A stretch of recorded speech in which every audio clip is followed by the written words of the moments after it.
आज देखते हैं क्लास 10 की मैथ। ठीक है, और इसमें के तीसरे चैप्टर के का प्रश्नावली जो 3.1 है उसमें के मैं सारे सवाल आपको बता दिया था।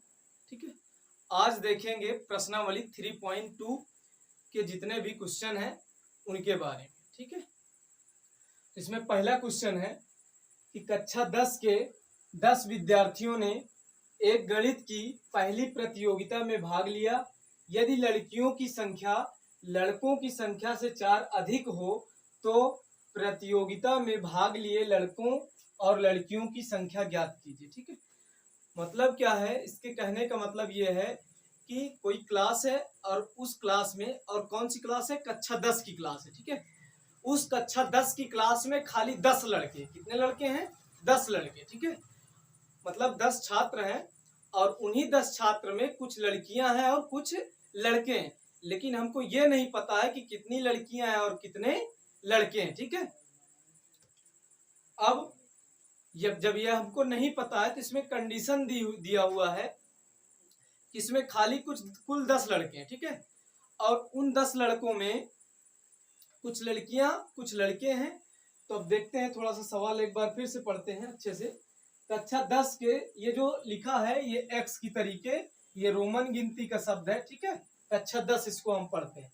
तो कक्षा 10 के 10 विद्यार्थियों ने एक गणित की पहली प्रतियोगिता में भाग लिया। ठीक है, तो यानी 10 छात्र हैं और हमको ज्ञात क्या करना है, लड़कों और लड़कियों की संख्या ज्ञात करनी है। तो हमको नहीं पता है लड़कों और लड़कियों की संख्या, तो हम मान लेंगे कि लड़कों की संख्या कितनी है, माना लड़कों की संख्या बराबर x। ठीक है, तथा लड़कियों की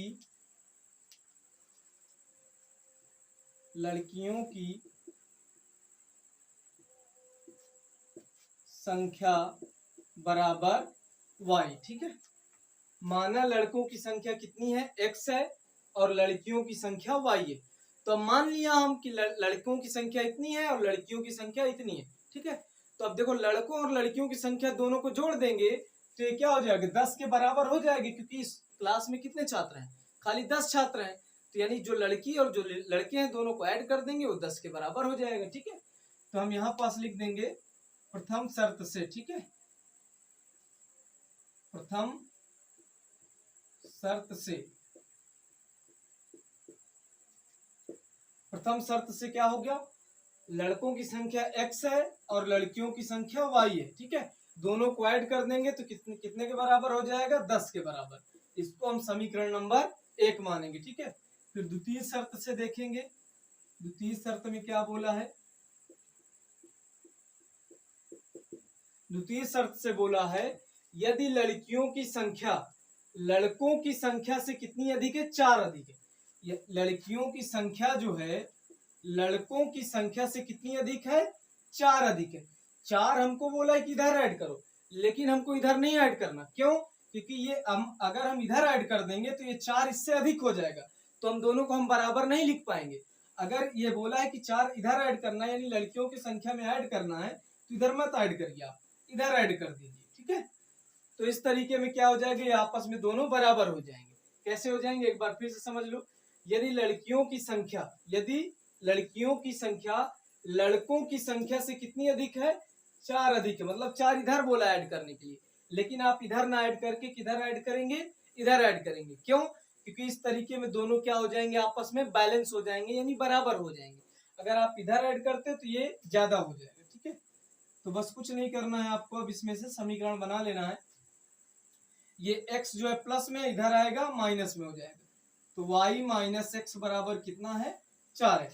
x तो पहले कर लो, क्यों, क्योंकि थोड़ा सा अच्छा लगेगा। अच्छा लगने का मतलब ये है कि x पहले आता है और y बाद में आता है। ठीक है, तो x पहले करने के लिए माइनस कॉमन ले लो, ताकि जब ये माइनस में है ताकि प्लस में हो जाए। ठीक है, तो जब माइनस कॉमन ले लोगे तो x प्लस में हो जाएगा और y माइनस में हो जाएगा। ठीक है, और ये -4 हो जाएगा।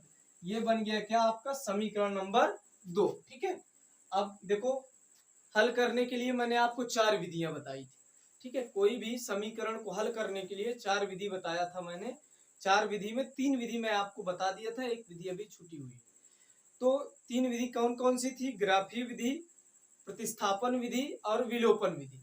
तो आप उन तीनों में से कोई भी विधि का यूज कर सकते हैं। तीनों में से आपका आंसर समान ही आएगा, किसी में से भिन्न नहीं आएगा। ठीक है। तो हम चलो यहाँ पास यूज करते हैं विलोपन विधि। ठीक है। कौन सी विधि? विलोपन विधि। और देखो, आप क्रम से जिस चीज के यूज करते हैं आप क्रम से लिखते चलना, इससे आपकी कॉपी मतलब अच्छी लगेगी और हैंड राइटिंग भी बढ़िया होगी, तो नंबर भी आपको स्वाभाविक सी बात है कि अच्छा ही मिलेगा। ठीक है। तो लिख दिए हो यहाँ पास विलोपन विधि से। तो विलोपन विधि से हल करने के लिए मैंने बताया था इसके पिछले वीडियो में कि सबसे पहले विलोपन विधि से हल करने के लिए किसी भी दो चर में से एक चर का क्या होना चाहिए? गुणांक बराबर होना चाहिए।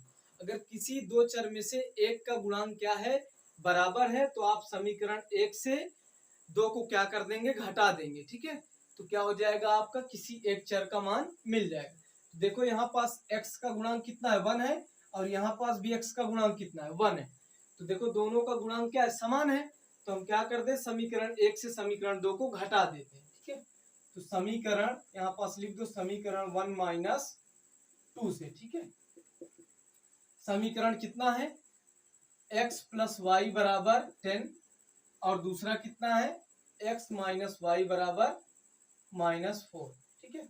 ये प्लस में है, जब घटाएंगे तो ये प्लस में माइनस में हो जाएगा, और ये माइनस में प्लस में हो जाएगा, और ये भी माइनस में प्लस में हो जाएगा। x क्या हो जाएगा? कैंसिल हो जाएगा। y और y जुड़ेगा तो कितना हो जाएगा? 2y हो जाएगा। 10 में 4 जोड़ोगे तो 14 हो जाएगा। 2 1 कम 2, 2 7 14। तो y बराबर आपको कितना मिल गया? 7 मिल गया। ठीक है। y जो मिला वो कितना मिला? 7 मिला। और y था क्या? लड़कियों की संख्या। क्या था? लड़कियों की संख्या। यानी आपको लड़कियों की संख्या मिल चुकी है। अब यहाँ पास लड़कों की संख्या ज्ञात करनी।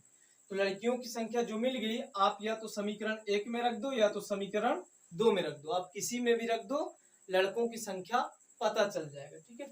तो हम यहाँ पास समीकरण 1 में रख रहे हैं, आप चाहे जिसमें रख सकते हो।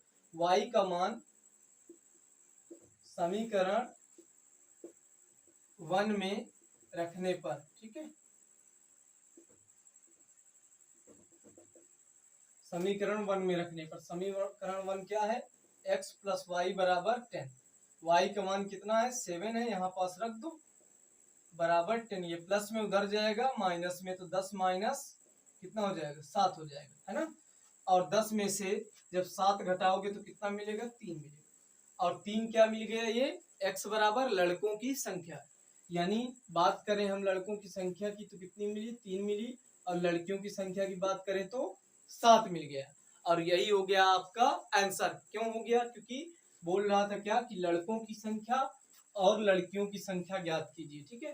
तो आपको दोनों मिल गया। अब देखते हैं अगला क्वेश्चन। देखिए, इसके बाद का जो दूसरा क्वेश्चन था वो बहुत इजी था, और इसके पहले वीडियो में उसी तरीके का 2 क्वेश्चन हो गया था। ठीक है। इसलिए मैंने उसे छोड़ दिया है, और उसे आप कर लोगे, बहुत ही इजी क्वेश्चन था। अब इसके बाद में थोड़ा सा कुछ कंडीशनल क्वेश्चंस है, उसको देख लेते हैं कि इसे कैसे करना है। ठीक है। कैसे करना है और कैसे बताना है। दिया है दूसरा क्वेश्चन, अनुपात a1/a2, b1/b2 और c1/c2 की तुलना करके ज्ञात कीजिए कि निम्न समीकरण युग्म द्वारा निरूपित रेखाएं एक बिंदु पर प्रतिच्छेद करती हैं, समांतर हैं अथवा समपाती हैं। ठीक है। प्रतिच्छेद करती हैं यानी किसी बिंदु पर क्या करती हैं? काटती हैं। इसके लिए मैंने शर्त बताया था। ठीक है। आपको शर्त याद होगा शायद, इसके पहले वीडियो में मैंने तीनों की शर्त बताई थी। प्रतिच्छेद करने की शर्त, समांतर होने की शर्त और समपाती होने की शर्त। तो एक बार फिर से बता दे रहा हूं, अगर क्या होगा? a1/a2 does not equal b1/b2। ठीक है। तो ये क्या हो जाती है? प्रतिच्छेदी रेखा होती है। क्या होती है? प्रतिच्छेदी रेखा। ठीक है। प्रतिच्छेदी रेखा क्या हो? a1/a2 हो लेकिन b1/b2 के बराबर ना हो, तो प्रतिच्छेदी रेखा होती है। और इसके हल की बात करें तो इसके अद्वितीय हल होते हैं। कितने हल होते हैं? अद्वितीय। ठीक है। अद्वितीय हल होते हैं। और ये रेखा क्या होती है, ठीक है, प्रतिच्छेदी होती है इस कंडीशन में। और अगर a1 अपान a2 बराबर b1 upon b2 does not equal क्या हो, c1 अपान c2, तो ये रेखा मतलब ये समीकरण या ये कंडीशन आपको बताता है क्या, समांतर रेखा का, इसका समांतर रेखा का, ठीक है। और समांतर रेखा का कोई हल नहीं होता, कोई हल नहीं, ठीक है, याद रखना।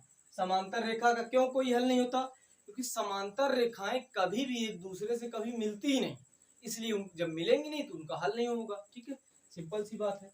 अब तीसरी कंडीशन a1 अपान a2 बराबर b1 अपान b2 बराबर c1 अपान c2 हो, तो ये होता है किसकी, संपाती रेखा की शर्त, किसकी होती है, संपाती रेखा, ठीक है।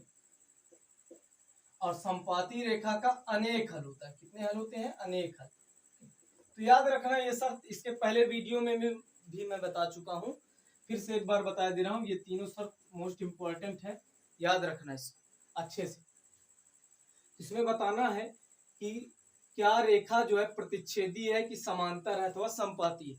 अब ये जो समीकरण दिया है इसको बताना है, अगर ये समीकरण कोई तीनों में से कोई एक शर्त को मान रहा है तो वही हम बता देंगे कि प्रतिच्छेदी है कि क्या है, ठीक है। चलो हम देखते हैं, तो इसमें a1 क्या है, तो a1 जो है पहले समीकरण का है, तो a1 बराबर कितना दिया है, 5। b1 बराबर बात करें तो पहले समीकरण का y का गुणांक, तो y का गुणांक कितना है, -4 है। c1 बराबर बात करें तो कितना है, अचर पद 8 दिया है, ठीक है। अब a2 बराबर बात करें तो दूसरे समीकरण का x का गुणांक कितना है, 7 है।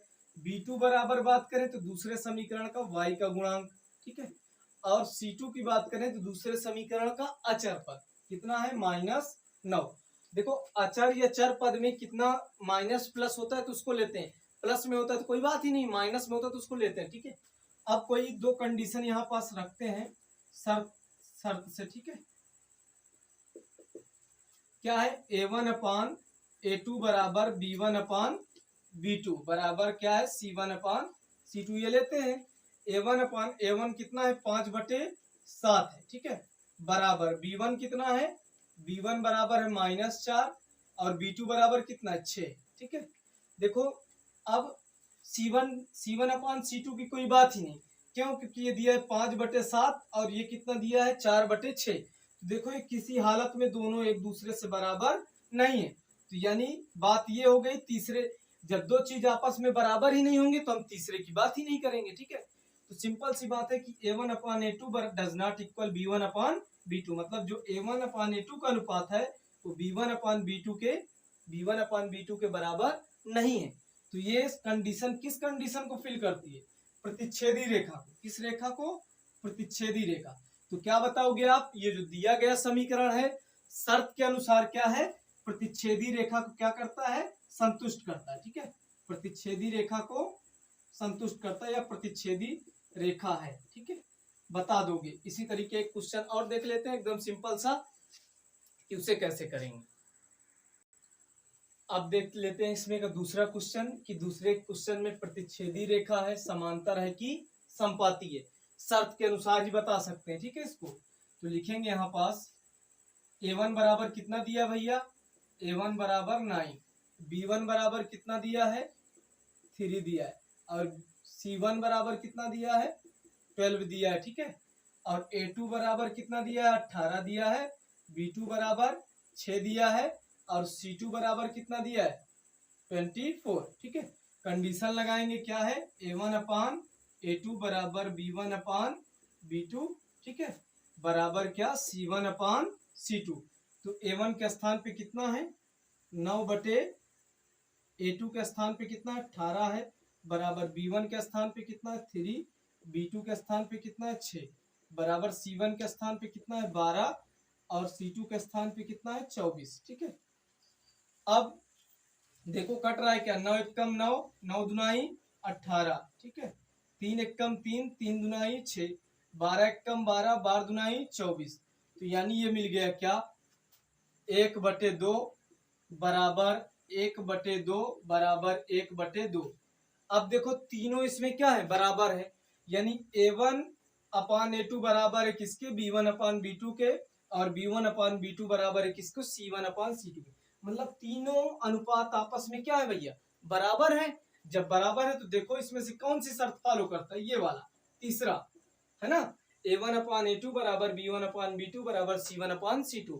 तो ये वाली शर्त को क्या करता है, ये मैच करता है ना। तो सिंपल सा बता देंगे कि ये क्या है, समपाती, क्या है, समपाती रेखा है। ठीक है, इसी तरीके आप किसी भी क्वेश्चन को आप बता सकते हैं एकदम आसान भाषा में। ठीक है, अब मिलते हैं हम आपसे अगले वीडियो में। अगर वीडियो आपको अच्छी लगी हो तो वीडियो को लाइक, चैनल को सब्सक्राइब और शेयर करना ना भूलें।